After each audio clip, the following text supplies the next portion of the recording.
Cheese! No. Hey! Nice! Look at that. Ooh, you, sir, are with a celebrity right here. Actually, a superhero celebrity, dare I say. No, I'm not. Dude, you are. I am Spider-Man. You should be lucky to even be in the same car as me, brother. I would rather have any female Avenger than you. Like who? Captain Marvel, Scarlet Witch, hell, What? even the Rescuer, Gwyneth Paltrow, Pepper Potts, Dude, any of the girls from, dude, Wakanda, dude, any of the female Guardians. dude, all you need is me. You look like a discount superhero. For one thing, the real Spider-Man has a six-pack. You have a small gut.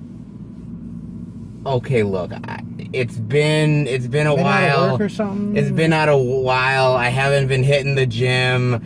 You know, they've got a buy one get two thing over at Price Chopper, and I fucking bought some ice cream. Look, I'm Some sorry. ice cream? You look like you're about 30 pounds overweight. I'm not 30. If I'm 30 pounds overweight, You want to say it? just saying. You want to say it, because you think you might be a superhero, but I could kick your ass. Look, I am the real Spider-Man, guys. I am no fake, and I am certainly no phony. You look like a dollar store Spider-Man. Put it damn good. Dollar store Spider-Man. Yeah, you can return the outfit when you're done. Hopefully they have a good return policy. I am the real Spider-Man. But you know what? Guess what? In order to actually kind of, not have you be too jealous of me, I'm gonna change into something a little bit more fitting, dare I say. Oh, do a little. Oh, Dad, I'm sorry. It really was me, Spider-Man. Kind of always knew you were Spider-Man. You did? Nobody ever could be that short and pathetic. Damn bastard. Guys, welcome everybody to a brand new movie review where we are talking about Spider-Man Far From Home. And this is the next big, at least the final phase for this set of the Marvel films. I don't get why they would make this the final one. I thought Endgame would have been it. I see, for me, guys, and this is just my personal opinion, like, wouldn't it be like your big event, like team up movie, be the final one for the phase, and then you go into the new phase of like, this is where the stories are starting to happen, and like you're building back up. You considered the last movie like the equivalent of sliding into home base. This part's over. Yeah. This part of a long franchise is over. This is a defining moment. And then they're just continuing it in this. Again, I don't consider this the end of phase 3. I consider it the beginning of phase 4 personally, as far as I'm concerned. In a lot of ways, if you're going to do it as a phase 4, this is like the post-aftermath of the events of the last movie. Sure. Everybody's starting to try to get back to a normal life. Yeah, and look, when we did our review for Avengers Endgame, we did a spoiler review, but we did not tell you guys the deaths that happened in Avengers Endgame. We wanted to keep it a surprise for you. In order to talk about this movie, guys, we are going to spoil this movie. Maybe not everything, but we are going to spoil some of it.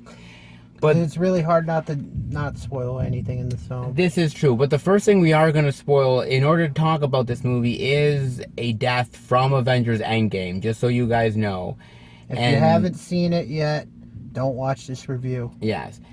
And that death is Tony Stark. Yep. Now, when Tony died in Avengers Endgame, that was a huge It was massive defining moment. a massive defining moment. He sacrificed himself for the good of everybody else. It was like at the end of an era. It was, and the thing about it is that if you really think about it, Massive ripple effect. yes, because when you take a huge power player like Tony Stark out of the equation, it really... Well, he's the one who started it all when you think about it. He did, and there's a certain level of like a vacuum that is left because of that. And now everybody is saying, who's going to be the next Iron Man? Who's going to step up? Who's going to be the leader? I mean, you got to look at it this way. When you first started, it was Iron Man, then Cap, then Thor. Yes. Cap's retired.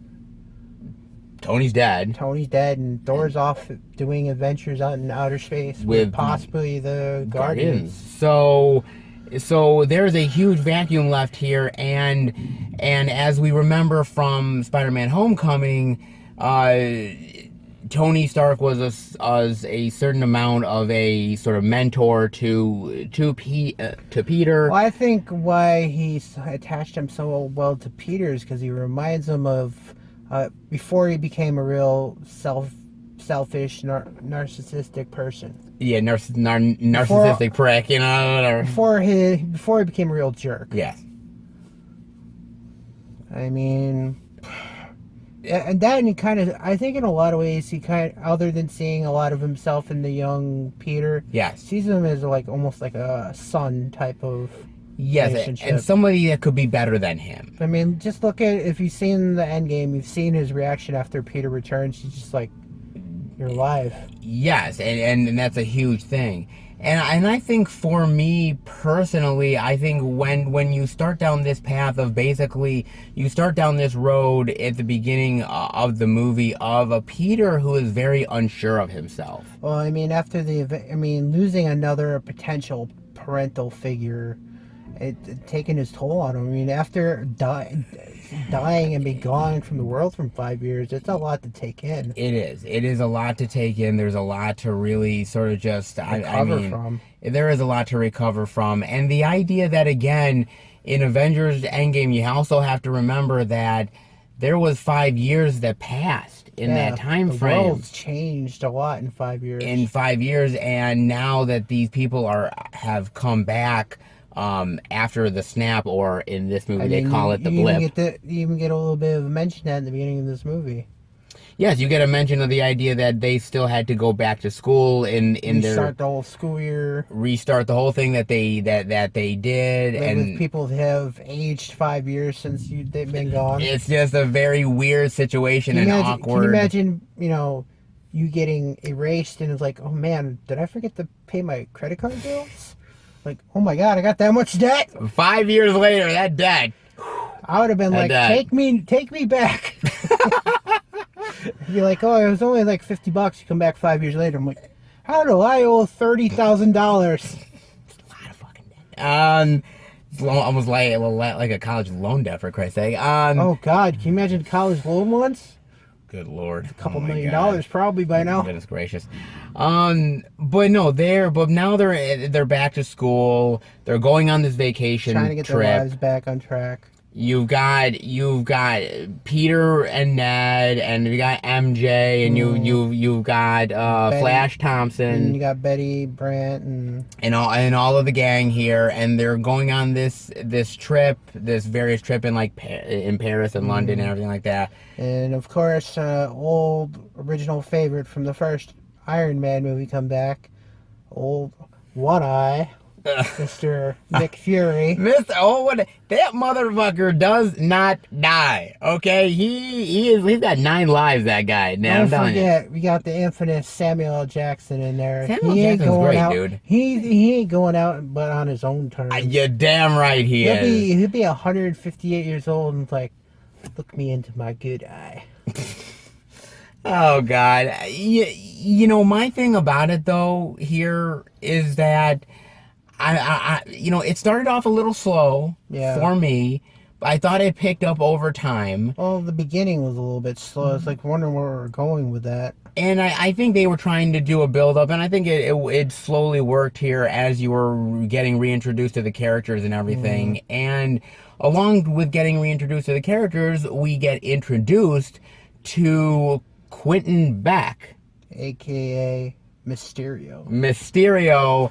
Now, anybody who knows anything about the comic books for Mysterio, you know that he's a bit of kind of a trickster a little bit. Somebody who he messes up your mind with illusions. Illusions, and he's not exactly the person that he claims to be. Yeah. And so I will say this before we get into it. Yes. Like our buddy John said, I thought the suit was miraculously well done. Oh my god, dude. It was like perfection. You know, one of the best things that the MCU does, and I don't know if you agree with me, is that they take stuff from the comic book that you think is going to be really cheesy, and they make it look absolutely tremendous, gold, man. Basically. It is absolutely awesome. Honestly, I was kind of worried. So, like, when I heard they were doing Mysterio Fishman, I'm like, I don't know how well they're going to do the costume, because the costume is, like, literally key for this character. Yeah, that's what he's wearing, like, most of the time. Get the fishbowl head and everything Which surprisingly made it look like one of those, like, magic crystal ball type things where it's just, like,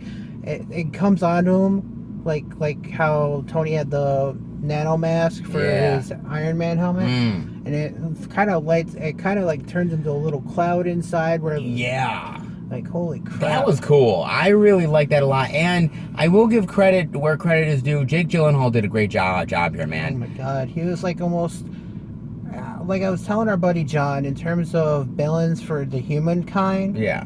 The ones that really messed up the Avengers the most, so far he's still in the top, is the actor Daniel Brühl.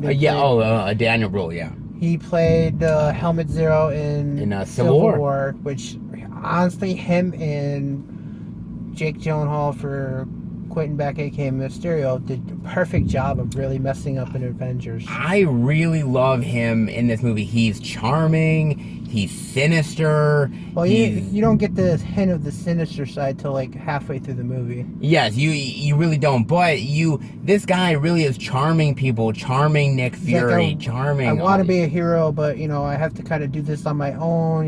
It's kind of, I really don't need to team up, but I will if I have to. I thought he did a phenomenal job. If you didn't know anything about this character, you could have bought that he was an actual superhero in this movie up to that point. You could have, and again, you also have to remember that he fools Peter Parker, but Peter Parker is a 16-year-old kid. Yeah, he's inexperienced compared to the rest of the Avengers. Yeah, so he's gonna, you gotta put yourself in that mindset of he's not gonna always make the right choices and the right decisions. Well, that, and like you said, he's a teenager right now. He's he's doing the superhero thing, but he's kind of trying to lead a teenage life too, trying to get the girl of his dreams, all that stuff.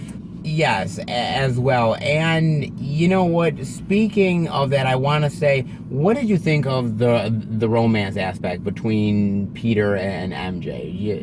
I thought it was, like I said earlier, I would have to say I like the social awkwardness of it. He's trying to get up the nerve to saying that, I kind of like you, maybe we could try to become more than possible friends. And it's so awkward, and it's not just him, it's other groups in this movie too. There's a great sort of comedic love story with Ned and Betty Brant, which I kind of find is kind of weird. It's like she barely talked to him in the beginning, because when they get to start their trip, he gets awkwardly seated next to her by mistake, trying to, so Peter can get closer to MJ.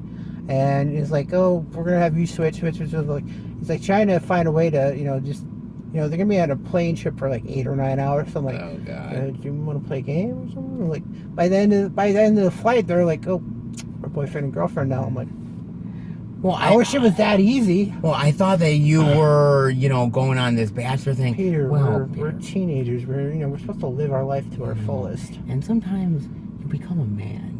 Quicker than did he get married on that plane or something? I thought Ned was great in Homecoming, and I thought he was really great here too. And I also got to give it to Tom Holland, man. Yeah. Because Tom Holland, I mean, yeah, he was in Avengers Infinity War and Avengers Endgame. He didn't have a ton to do, but this is like his next big test. the next big test of him as Spider-Man. Well, you got to figure now that he's going to his own, he's doing another solo movie. He's got to sort of branch up and evolve. Well, not only that, but he's now like, now that Iron Man is gone, and now that Captain America is gone, and other people, a lot of the fans now are looking at Spider-Man as the next person to really take over. See, that's what I think is the main plot of this movie. Is, at least for Peter, he's trying to find a sort of like a balance? Acceptance and a balance to it all. I mean, losing Tony really affected him. It did, and he's probably the closest thing he's had to a father figure in God knows how long. I thought, again, I like the storyline. I like him trying to see Quentin back as somebody, as a friend who possible replacement mentor, and how that doesn't quite work the way he wants it to. All the while getting sucked into this Avengers stuff with Nick Fury. And I just want to say something quick about the Nick Fury stuff. A lot of people complained in Iron Man 2 when they had Nick Fury and the whole thing. Well, they're forcing, the Avengers stuff down people's throats. I don't think that was ever the case in Iron Man 2. I didn't hear them complaining after Avengers came out. No, so it's something called setup, guys, and basically I'm fine with Nick Fury being here and the storyline being here, because they're gonna build to stuff in the future. This is where they're building stuff. It doesn't mean it takes away from the story. You gotta look at it this way. Nick Fury was the leader of S.H.I.E.L.D. for like majority of his life. Yeah. And now that his S.H.I.E.L.D. is gone, or at least unlike the agents of S.H.I.E.L.D., he's not a lead of that group anymore. Well, he's still going to be doing his covert stuff. He's going to start building his small team so he can start working on the side. He's going to find assets where he can, because until there's another Avengers type event, he needs soldiers as a B team. Something. If they can't get all the Avengers together, they're going to need other people to help out. He needs to build the team up. And there's always going to be some kind of threat in the future. There's always going to be something that's going on. And sometimes, sometimes, you want to call up Thor, but he's busy doing something else. Or you want to call up, Black Panther and everything. I think we're slowly going to see another team rise up, but these are the seedlings of it. This is the setup. Like you said, Thor's out in deep space somewhere. Cap's retired. Iron Man is gone. I mean, and all the others, you don't know what they're doing right now. Yeah, it's slowly but surely. I don't see Hawkeye coming back into the fold anytime soon after what he went through. Yeah, it's just at this point we're gonna get another team, but I like the fact that we're building up in this story, though, guys. I honestly do. Speaking of setting things up, it's interesting because I'm always sort of like fascinated by the fact of Tony Stark has affected so much stuff in the MCU, and now even in his death, he is still affecting stuff to this day. Effects. Because what's great about Mysterio Quentin Beck, because at first Mysterio says, "I am from an alternate Earth, yep. And these creatures they destroyed the planet, blah blah blah." That's it. Good cover story. And who can trace it back? Nobody can. So you just go with it. Like you said, when they did the whole thing with the snap, God knows what kind of powers they were playing in with the Infinity Stones. And also, Quentin Beck says something very interesting. He says nowadays people will buy anything. The idea that you have a big hulking green guy, it's a big all whatever. You really need to do is have a good flying cape or some kind of superpower, and you're golden, brother. That's it. But the interesting thing about it is that Quentin Beck is not from an alternate Earth. He is actually from this Earth. He just got some very good high-tech shit. High-tech shit from Tony Stark's past. And I love how they connected the two to the characters that are, Because you find out he has a team backing him up with this. Yes, he has a team, and all of the team, by the way, is former Stark employees. Yep. They're all former Stark employees, and the fact that they built tech and built stuff for Stark, and Stark fired them, or they got mistreated and they left, got laid off or something. and the idea that they all are wanting revenge on Tony Stark and anybody that is connected to Tony Stark, and they want money too, and they want money, they want fame, they want everything. What better way to create their own superhero? It's perfect. However, I'm always curious, what if it actually worked and he actually pulled it off? What if a real threat came to Earth? They would be fucked. He doesn't even like wearing the suit that they made for him to become Mysterio. Yeah, like, you know, dude. I will say this though. Yeah. Their plan was very well done. It was. It almost worked. And it did. It is true. The plan, honestly, guys, it almost really worked. It almost did. But the thing is, he even said it a couple times in the movie. Just because you're the smartest guy in the room, something, I forget what the rest of it was. I'm like, you could be the smartest guy in the room, but you can still make a mistake. Yeah, you can still make a mistake. It doesn't. It does help later on during one fight scene in the movie. Which, you know, if you're going to do a well-versed plan, if one of your little bit of your tech falls apart, make sure everything's accounted for. Exactly. Like, that was his one mistake, guys. He almost pulled it off. If that didn't happen, he might have gotten away with it. He might have gotten away with it. I think I really liked the plan. I really liked his connection with Stark and even two of the employees too. And the employees who, by the way, they connect all the way back to Iron Man 1, yes. By the way, which is really brilliant, man. I thought that was fantastic. Kind of weird seeing those flashbacks. I'm like, it's been so long now. You almost are like, oh my God, that was back in 2008. Well, for them, it's like decades ago. Yeah, for like us, we're like, that was just a little over a decade ago. Oh, look, they used to be. Some of them was like 20 years ago. They used to be so damn young. Oh boy. I mean, but you know, outside of those connections and everything, I did want to talk about the evolution of the suits. Yep. Because which character, for the Spider-Man? Yeah, for Spider-Man. For Spider-Man, you know, he had the original, you know, hoodie and, you know, fake mask. I mean, then again, if we were starting off as superheroes, we'd be getting our stuff from, you know, Goodwill and stuff. I'd be getting it from Walmart and hoping that, you know, it actually worked. I'd be like, we could track that down, you know. We got the serial number for that mask, so who bought it, you know. You know. And then I would try to bring it back to Walmart too to get my refund, but whatever. They'd be like, they'd be putting handcuffs on you. Now you get stopped at the entrance. I'm like, sir, we need to see your receipt. I'm like, I kind of forgot it. You know, I kind of took the tags off already. Kind of used it. But no, I like that. I like his regular Spider-Man suit that he had, which is still very classic. I like that one a lot. Upgraded. Then he got the upgraded one from Tony, didn't he? Yeah, and the Homecoming one.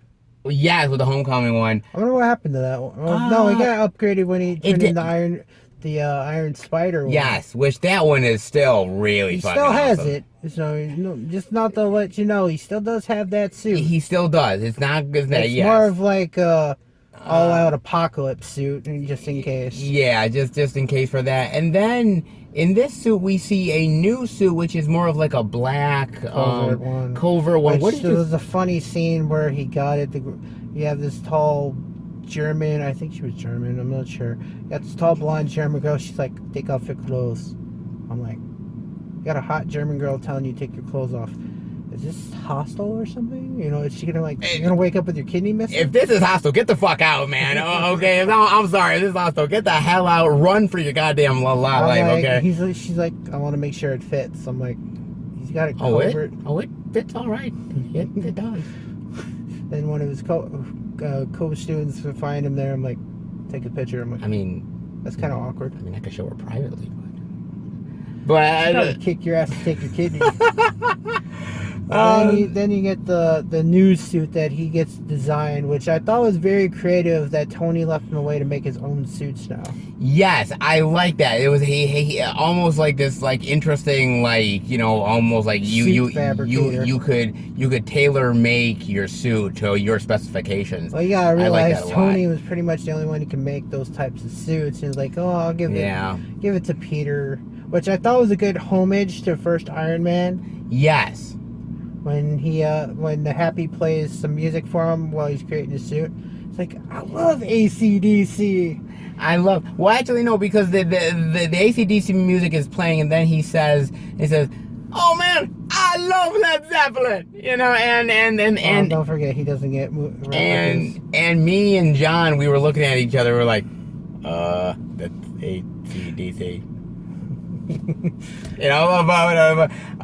me, unless you know real hardcore music, you get pissed off at that point. Well, that's true, but then again, he doesn't know most movie references or any kind. He's only 60. We gotta cut him some slack. But don't forget, Rhodey said, "How young is this guy?"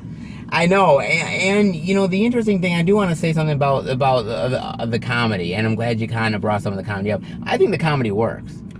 Yeah, well, I think a lot of the scenes are just like where Happy is in there alone, especially with Aunt May. You brought it. I had to say it. You brought it up. Oh, didn't you? Oh my God. They were hinting toward it a little bit. They were given looks. They were given the back and forth. You could definitely tell. Giving that playful look to him, like he's hitting it. Really? He's getting some Aunt May action. We said, like, what would their name be together? And I said, hey. No, I said hey. I said hey. Believe me. Don't believe me. I said hey.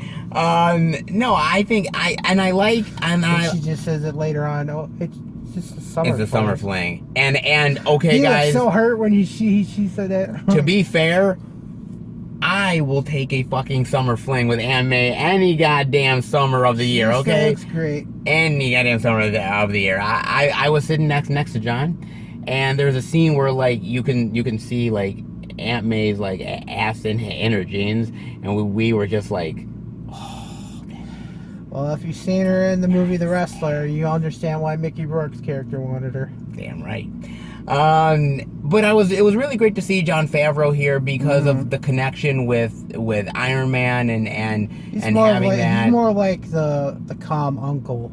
He is, and I really liked him in here a lot. I also got to give props to Marissa Tomei as usual. Yeah. She did a great job here. I'm surprised at how well she accepted him being Spider-Man in this movie. Very easily accepting him. After finding out the whole Flash movie. Going to fundraisers, stuff like that. I also really want to say I think Zendaya did a good job as well as MJ.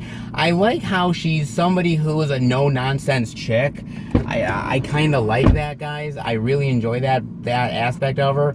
And socially awkward too. Socially awkward, but she's trying to act very. I think it's a more unique version of her character than something like Kirsten Dunst did for like the other ones. I agree with you. Her character was more of the popular kid in school, and just like. I think nowadays you need more of a realistic person. You do. I like the dynamic that they had. I like her in there as well. And on top of all that, I do want to say, guys, that the action here is really, really fantastic as well. Again with that, I mean, you have some really great action, whether it's with the elementals, whether it's him also fighting Mysterio. Him fighting Mysterio. Oh my God, that action sequence alone was great. There's a great sequence here, and I won't spoil it much, but there's a sequence where Mysterio is really fucking with Peter Parker. It's like one of those really. It sort of reminded me of like Doctor Strange acid trip. Yes, it was so awesome, man. I thought it was great there. I thought that was awesome as well. How you fight somebody who uses illusions against you? It's really tough, but for me, I thought they did a great job. I thought it worked really well for me, man. It really did. On top of that, it's just a really strong second film for a Spider-Man series to me. I was wondering where they were going to go after the first one. I'm like, yeah, it's such a great villain with Michael Keaton as the Vulture, and I'm like, how are you going to play the second one? And to be fair, I think we like Homecoming just a little bit more. Well, it's kind of hard. I mean, Jake Gyllenhaal, I think, did a great job in this movie. Yes, amazing. I mean, you're going up against, if you're doing villain to villain, you're going up against Michael Keaton, which is one of the greatest actors I've ever seen. Yeah, it's tough to make Not to it. knock Gyllenhaal, I thought No, he did a great job, but it's kind of hard to go up against a presence like that. it is. For me though, I think the movie almost stands toe to toe with Homecoming, Yeah, I think the other one just has a smidge better. and it's a really nice compliment after you see Avengers Endgame for And they sure. both had like one of those defying scenes. For me, for Homecoming is when Keaton talks to the Peter Parker character, where Yeah. he's like in the car with him. Yeah, That scene is powerful. that seems great. And then you get kind of a scene that toward this near the end with Mysterio and him. I mean, overall, I thought the action was great. I mean, there were some points where I was like, Peter's gonna get killed. Yeah, there's moments here where you seriously are worrying for Peter's life. You're worrying if he's actually going to survive this. I thought he was dead when they did the whole illusion fight. I was like, oh my god, you see him get smacked by a moving train. I'm like, dude, that was great. And he's again, not the Hulk. I mean, he can't regenerate from something like that. no, dude, it's really dynamic. I really love it a lot. A lot of really great twists and turns and surprises here. What is your final thoughts and grade rating on Spider-Man Far From Home, sir? There was one other thing I wanted to mention was Okay. the whole Edith thing, which Yes, gets left the by Edith. Stark. And by the way, that talk about technology that we still haven't seen, and like he's still building stuff. Like Even like, after his death, he's just making more things. I mean, he's got like an entire satellite. oh my god, He's got a thing of glasses that connects to a satellite, which has got like, God knows how much stuff on there. yeah, I know. Like I'm like, did he leave like a bit extra? Maybe that was one of his off projects in the last 5 years. oh, you know what? That's actually a good point. I didn't even think about that. It I mean, could they have still been. had a company. I mean, who knows? Maybe he wanted to create some extra protection in case something came and he didn't want. He was getting too old to fight it. I agree. I mean, that whole Edith project thing was like super powerful. I'm surprised anybody could survive against it. But Peter did, and did a damn Barely. good job too. So what's your final thoughts and grade rating on this then, sir? Honestly, I can't really think of anything negative in this film. I think it was all pretty good. I mean, Yeah. it's a good follow-up movie post Endgame. Post Endgame, it really is. I do agree. I think it's one of the better ones. Yes. I mean, the story was, it was well enough to keep you interested into it. I mean, the best thing I thought was the real life emotion, the awkward urge of a teenager, because we've all been there. yeah. The suits were fantastic. Yeah, suits were overall really great. The CGI was great. Yeah, I didn't have a problem with that Even either. when they were doing the illusion stuff, I was like, wow. With the Mysterio flying stuff, I thought it was great. I thought it all worked. mean, It was convincing to me, man. I liked it. Even the bad guy's motive behind it was literally fantastic. Spot on. I mean, I can't think of anything negative. I mean, even the character I didn't really care for was like the Flash character, because he's just that, worthless bully who's like, who thinks he's better than everybody else. Yeah, I know. I mean, honestly, I thought it was a good follow-up film. I can't really think of anything other than maybe an A, probably a solid A. Solid A. I wouldn't go Not A bad. plus, but No, for me personally though, I was anticipating this one because again, Tom Holland, he knows now that Spider-Man's one of those ones that definitely is going to step up in a big bad way, and he now has to really give it his all. I mean, he's been doing it anyways, but now definitely now that some of the heavy hitters are gone, he did a great job. The villain here was solid. The comedy was solid. The story was. I think everything honestly worked really well. I can't fault this movie, and there's not really anything majorly negative to say about it. A little bit slow at the beginning, but again, it was picking itself up pretty well. I would also give it a solid A. yeah. Yeah, not bad at all, guys. And now we're heading more into Phase 4 and more into, well, we'll see what happens with these characters. But in the meantime, it'll definitely be interesting to see where Spider-Man goes next. Oh God, you're still in that fucking fake ass Spider-Man suit. What do you mean? What do you mean fake ass? Dude, I told you I was the real Spider-Man. No, you look like a discount Spider-Man. You don't even have real web shooters.